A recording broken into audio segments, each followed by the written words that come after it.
abokina na shi kaɗai ya san tafiyata, kuma shi ya sanar da ni irin yanayin da mahaifana suka shiga bayan na tafi a lokacin da na dawo gida don kaina ba don wani ya kira ni ba.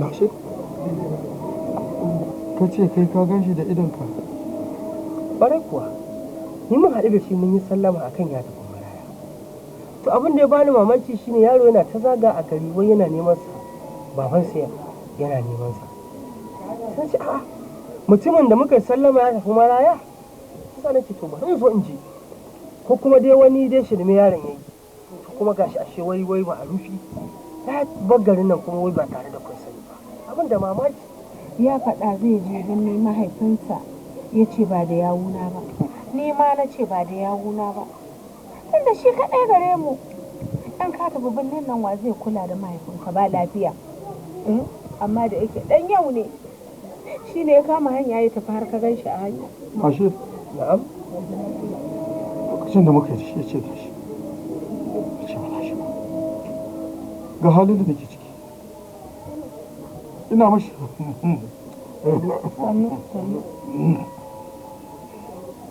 Wallahi ya ne da ni ba. Ya ce sai ya tafi. Ya ce in ya tafi ba da yawo na ba. Wallahi. Shi kenan tsakaninmu da shi. Idan mu ne muka tauye masa haƙƙinsa, Allah yana nuna kai. In ko shi ne ya tauye namu, Ubangiji Allah. A yi haƙuri. Haƙuri za a yi. Tabbas abin da ya bai dace ba. Amma a yi haƙuri. Idan aka yi fushi ko aka yi furta wata magana wadda ba mai daɗi ba, sai abubuwa su ƙara hargitsewa. In dai har ina garin nan, in Allah ya da duk abin da ɗaya kamata ya yi iyayensa, zan mun san dai yau da gobe sai Allah, amma zan iya bakin kokari na ina kewayewa ina duba ku da ƴan abubuwan da ya kamata a yi a matsayin ku na iyayena sai kuma iyayena. Duk ɗan da ya bari iyayen shi suka kuka da ni ya ɓata musu, zai ga da kyau sai ga da kyau shi ma wannan ka sa mashi ido ka ƙarshen sa.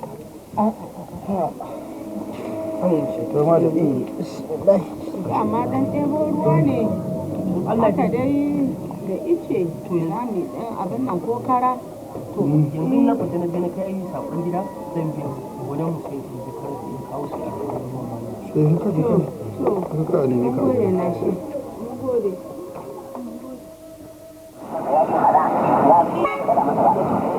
Baki kawai.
Suna na Sara ba Hajiya ba. Halakai bako ne ko matafi? Bako ne nan gaba wallahi aiki da zama. To za ka iya aiki da ni? Da dai gaskiya na fi son aikin gwamnati. Amma in Allah sa zaki gani sai kaga yanzu ka shiga mu je ka ga idan za ka iya aiki da ni to shi kenan idan ba za ka iya ba sai in maida kai na ɗauke ka. Ja.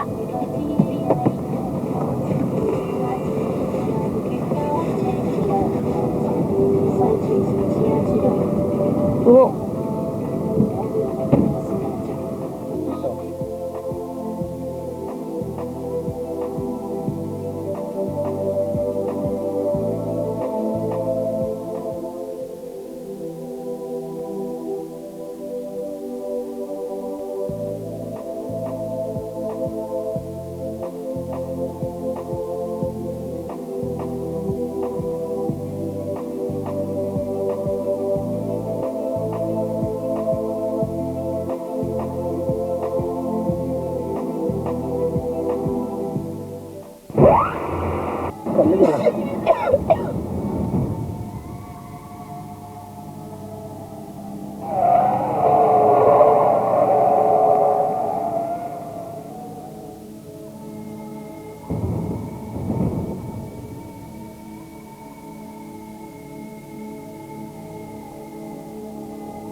Wani mutum ne kansa duk furfura ya ɗaura bakin zani ya buɗe ɗakin da nake ya fiddo ni ya ce muje.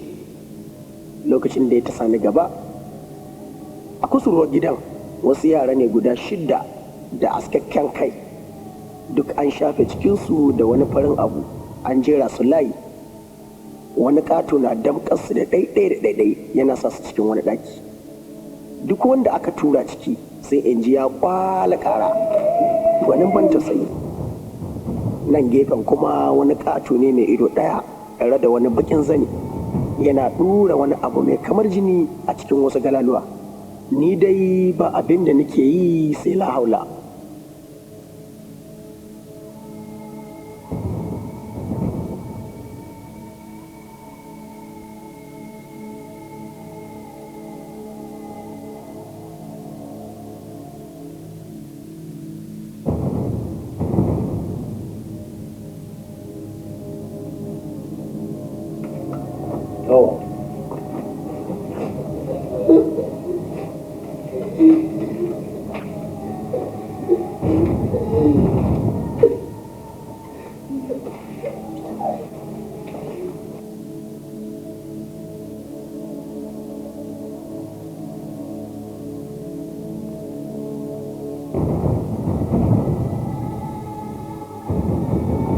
Madaga, haka ne.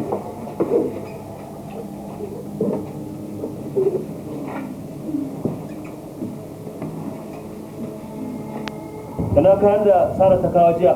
Ga shi ranka. A dauka a maida shi sai gobe, akwai bakin da za su zo. Eh.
Ina nan dai a makure cikin wannan mugun ɗaki ina ta jan hasbunallahu da la haula kai da duk wata addu'a da na taɓa jin an ce tana maganin miyagu.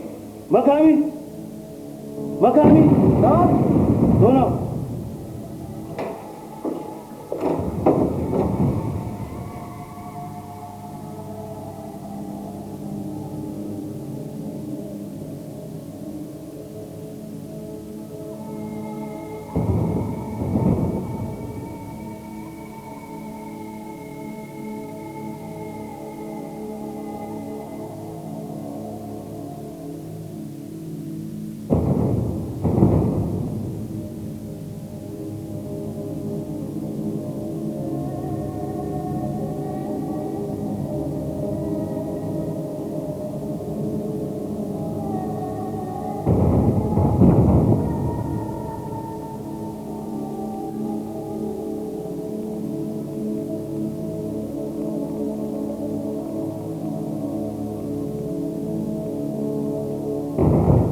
danga yake ya shiga kewaye. kayan nan da Sara ta kawo jiya a yi sauri a kammala su da safe akwai bakin da za su zo.